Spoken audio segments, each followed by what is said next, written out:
Some of you might know our next speaker, Brandon Lyons. Brandon is currently an experience manager in PI with our supply chain and operations practice. Brandon's responsible for the deployment of 100 plus or so PI supply chain resources. He's been in that role since January of this year. Prior to that role, Brandon was a client service professional right here in McLean for about 2 years. He is currently housed out in San Diego, and he just had to get out of San Diego to come back and see some good weather in DC. He's one of the few guys in the firm that have a better tan than I do, but Brandon is just an outstanding resource and professional in the firm, and we wanted Brandon to come and talk to you a little bit today about legacy, and as we said, that's the theme. So we're going to bring Brandon up on stage. Before we do, we have a short video for you guys to get a chance to get to meet Brandon a little bit better. So can we see the video? I think one of the great things about working at EY is the culture is embedded in the people, and that starts at day one. Just from going to the different firms and just hearing what they had to offer, EY stood out.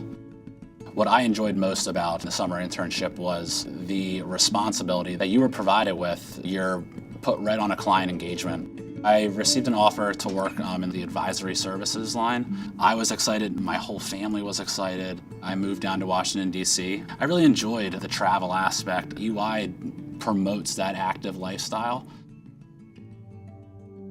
I went away for Memorial Day weekend. I thought it was just another normal vacation, but it essentially turned into a life-altering event. I dove off a pier into shallow water. I came down on my head, and I knew immediately once I hit the ground the severity of what happened, and that's when I was airlifted to the hospital.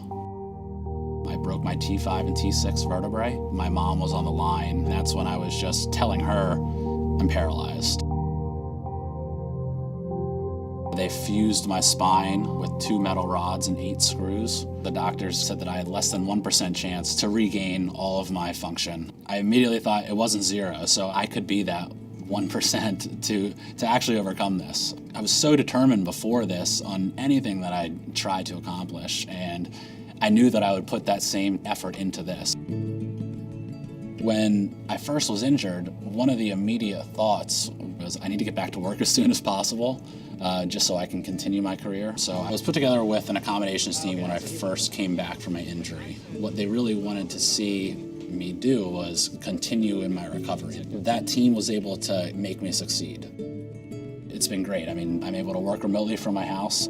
That amount of flexibility, which allows me to get into rehab, was my main priority, and they listened.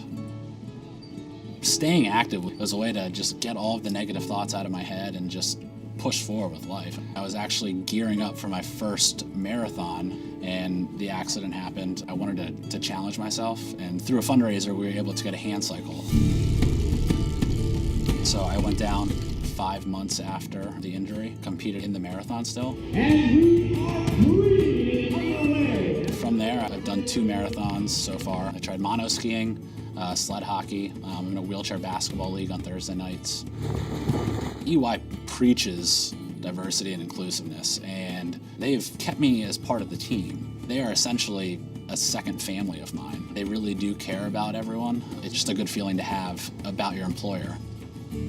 Really what I want my legacy to be is to make a change in someone's life. If I can inspire just one person, then I've done something. And I think if everyone can kind of just take that mindset, we'll be in a lot better place. This has only made me stronger. The motivation that I've instilled in myself, I instill it in the workplace as well now. So I'm just looking forward to seeing where these next couple of years take me in my career.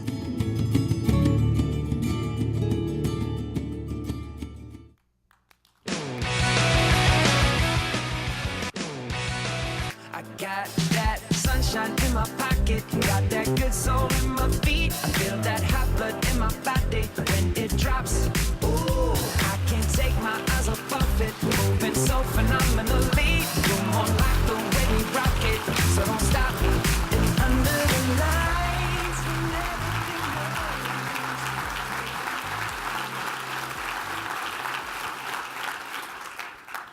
Thank you, everyone. Thanks, Kevin. It's a great opportunity, to be back in Washington, D.C. I was telling a few of the people as I just relocated out to San Diego, I've, completely forgot what humidity is like. So I just got hit with a huge heat wave as I got off the plane. I'm really, really excited I had an opportunity here to, share my story, how my story relates to EY's purpose, and just, have an opportunity to speak to everyone. So just as we start, I'd like to have everyone kind of just, think back to whenever you first graduated college and, you received your first job offer. For some of you individuals here in the room, that was a few months ago, a few years ago. For me, it was just less than 3 years ago whenever I started with the firm, back in July of 2013. I started with the firm, as Kevin said, back in the performance improvement practice. I was so excited. I remember whenever I called my family just to give them the news that, I'd be joining EY. I still remember just, the joy in my voice, as I was excited to, start my career. I actually graduated from Penn State in 2012 and started as an intern with the firm. And then I received a job offer to start in July of 2013. And, just that first year of whenever I started with the firm, things were going very well. I was really excited to see, where my career was going to take me as I, began to start to, develop some of these skills. But as you saw in this, as you saw, in the video, that quickly changed in a matter of seconds. So on May 24th, 2014, almost just a little over 2 years from the date today, I went down to the beach with friends and actually a few coworkers to celebrate a birthday. I thought it was just going to be another normal vacation, but just that third day into the vacation, I mistakenly dove into an area of shallow water. I came down and I broke my T5 and T6 vertebrae. And I remember just being in the water, as I kind of rose to the surface. I knew immediately the severity of what happened, and I looked for friends for help. So I was immediately dragged out of the water, and I was airlifted to a nearby hospital in Baltimore, Maryland, where I'd spend, the next 7 hours in surgery. So during the procedure, we had to, replace the vertebrae that was completely damaged with actually bone grafts from my hip. And then I was able to stabilize my spine with 2 metal rods and 8 screws. And as I came out of the surgery, I spent the next 9 days in the hospital recovering from the surgery as well as the pneumonia that I, unfortunately endured from, swallowing the water from the day of the accident. And, coming out of surgery, I spent 9 days there and before I was discharged to an inpatient rehab facility. I spent the next month of my life, really, fighting for my life and really trying to learn, my new normal again. I had to learn everything from, bathing to dressing, everything just to be able to live independently again, which a lot of things that, I took for granted, and I'm sure, most of you take for granted in, your everyday life. I remember after, as I, first came into rehab, I still remember the doctors coming in, and, I'll never get that out of my head whenever she came in to, to talk about really what a spinal cord injury was, as well as, to tell me that I had, less than 1% chance of ever walking again. So at the age of 24 years old, to be told I'm never going to walk again, I had so many emotions kind of go through my head. But, my immediate thought was, as you saw in the video, it wasn't 0%. So, as Lloyd Christmas said, there's still a chance. So I immediately, just kind of grabbed onto that 1% as a way of, motivation for myself. Before the injury, I was so determined and so, self-motivated that I knew I could be the 1% to actually, overcome this challenge, and push forward with life. And I remember when I was in rehab, through the first couple of days, it was completely, new environment. And I quickly gained a sense, of, humility and just understanding of what had happened. Instead of, looking at what I didn't have and I, could have been completely down, I decided to take the mindset of, to be positive what I did have. I still had my arms, I still had my brain. Within 1 month, I was completely independent. A lot of people that I met in rehab, they couldn't say that. They would have dreamt to be in my shoes, which was, it was kind of like that aha moment at the time when, really, take a lot for granted. So as I got out, I began to transition back to home right after a month of being in, being in the hospital. And As I got home, I was very fortunate enough to have the support of many people in this room today, family, friends, and we were able to not only emotionally support myself, but financially, we saw a lot of support. And one of the items that you saw in the video was the hand cycle. So I've always lived an active lifestyle prior to the injury, and this was just a way that I could continue on living a new normal, quote unquote. Right before I was injured, actually, I was preparing to run my first marathon. It was always one of the items on my bucket list that I wanted to accomplish. And as I got injured and as that came out, I kind of just lost hope on that site. I didn't really think about the marathon. That wasn't one of my top priorities at the time. I remember the first time I took it out, and I hated it. I was so bad at it. It was very challenging. It was just something new.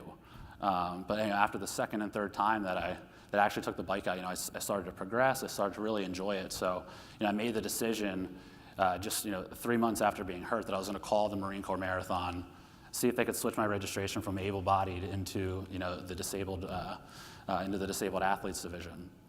And I was very fortunate enough that they were very supportive of it.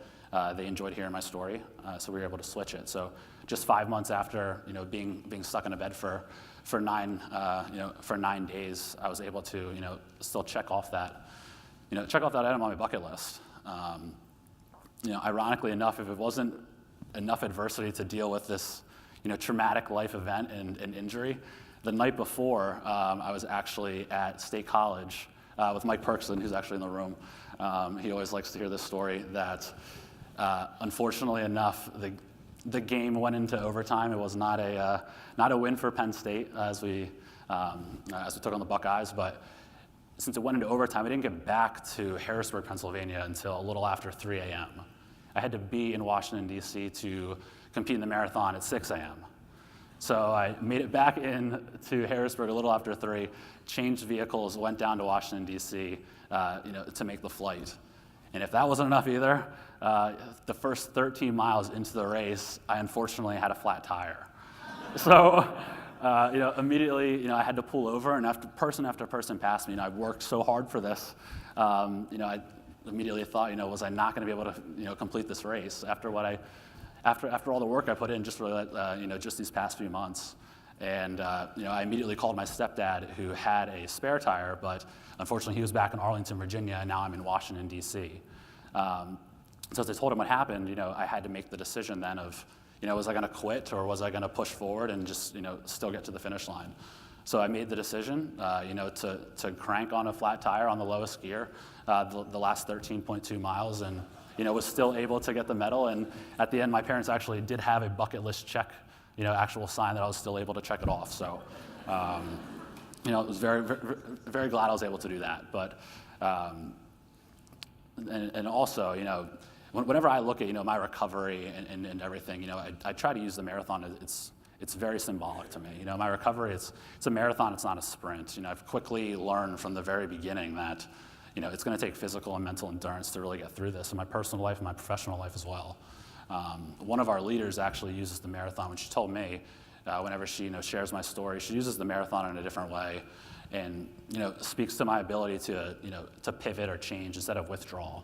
That really clicked whenever she told me that. I never really thought about it that way, but I've been doing it ever since in my personal life and professional life since. I've not let this situation put me behind. I remember when I first came back with the firm, since being hurt, I started back just 3 months after. I was able to work on some internal initiatives, working remote, so I could still go to rehab. But I quickly realized that this is not what I wanted to do. So I wanted to, I set the goal that I wanted to be client-facing again. I wanted to try, everything I did before the injury again. So just 6 months after starting, I set out for my first client-facing role down in Baltimore.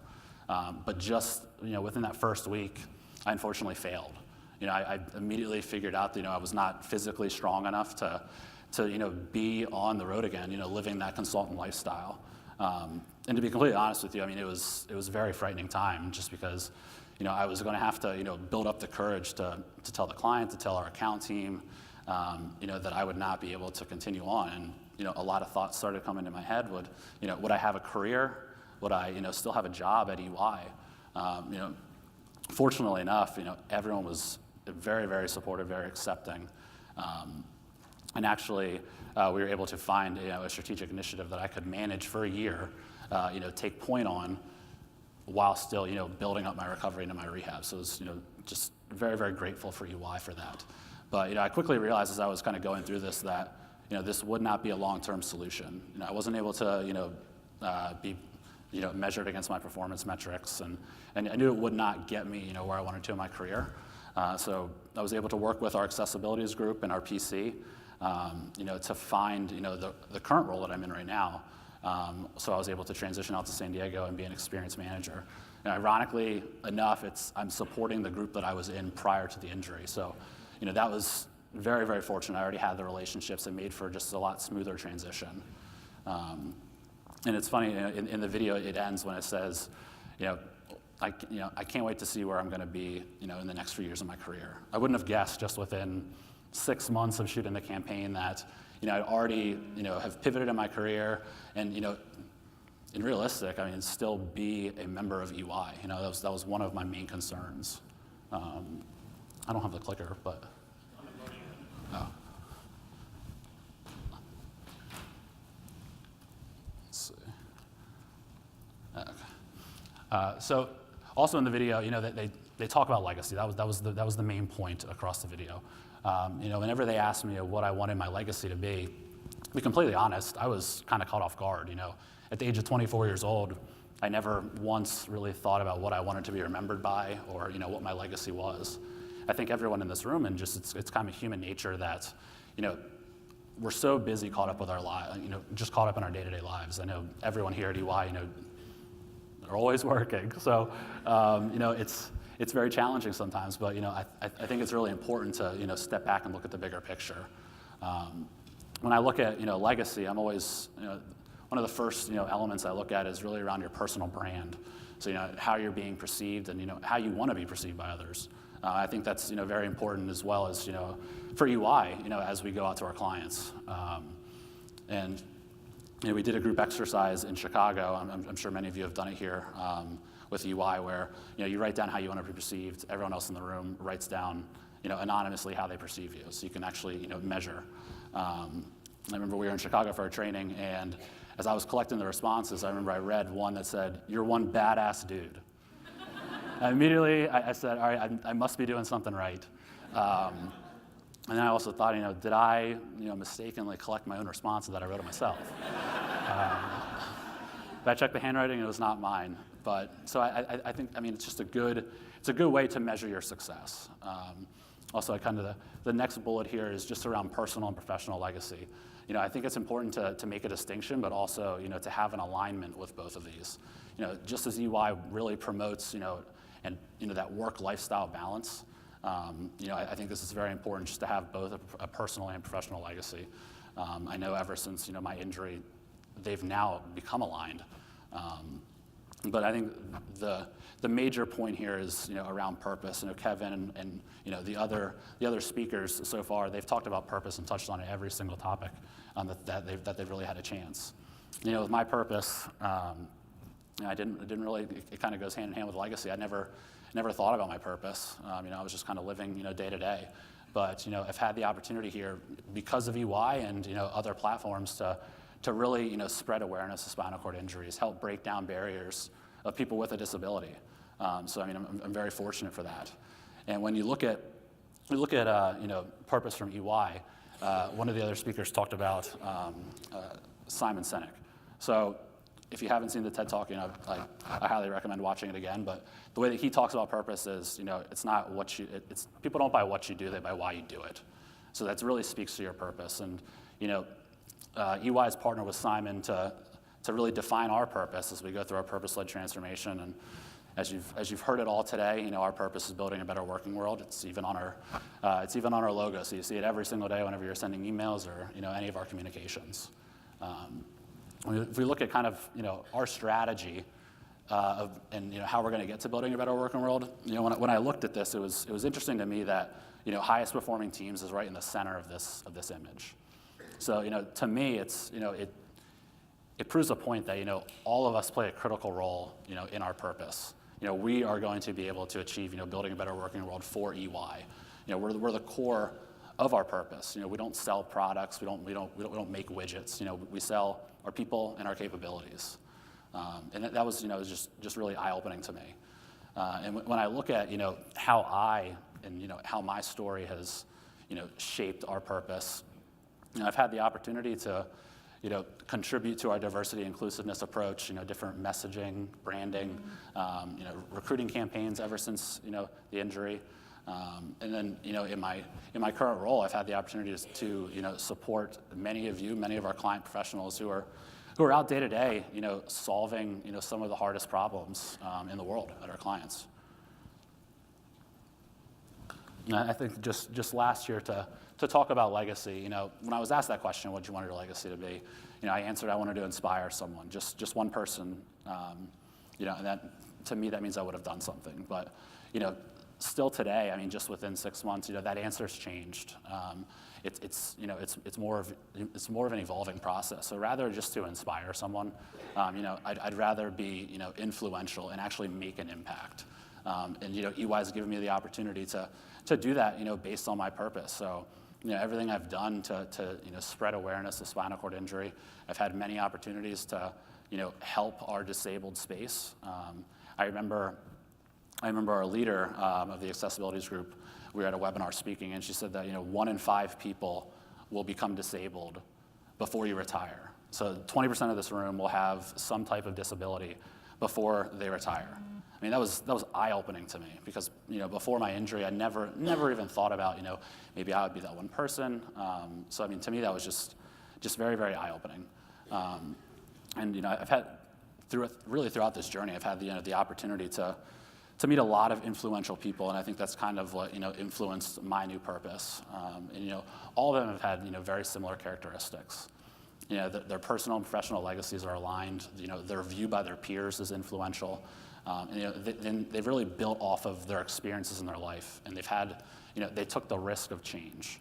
So whether it was a career move or whether it was a way they reacted to a certain experience in their personal life, all of those kind of came into one, and that's really how they became so successful whenever speaking with them. So, just kind of one last point, as I leave you here, I'm very excited to see, what happens with my story. I know it's not over. I'm going to do everything I possibly can to get back and to continue to excel. But, each one of you have your own story as well. It may be a different situation than mine. It may be a different situation than the one beside you. But, build on those experiences and then, continue building your legacy. And if you haven't, start building your legacy today. Thanks.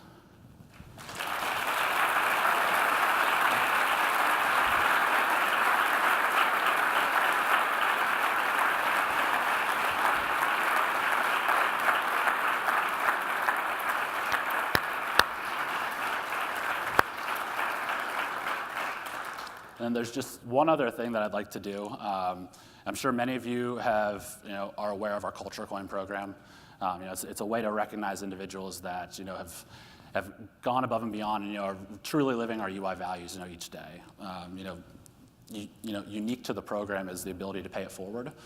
So since everything that's happened, I've been awarded 2 Culture Coins, so I've already given out 1. But the second Culture Coin, I'd like to give it out to the Northeast region. You typically give it to a person, but I'd really like to give it to the region. I would not be where I'm at today without this room support and just in the entire firm support behind me. So on behalf of the Northeast region, I'd like to ask Kevin to accept the Culture Coin. You're the best, man.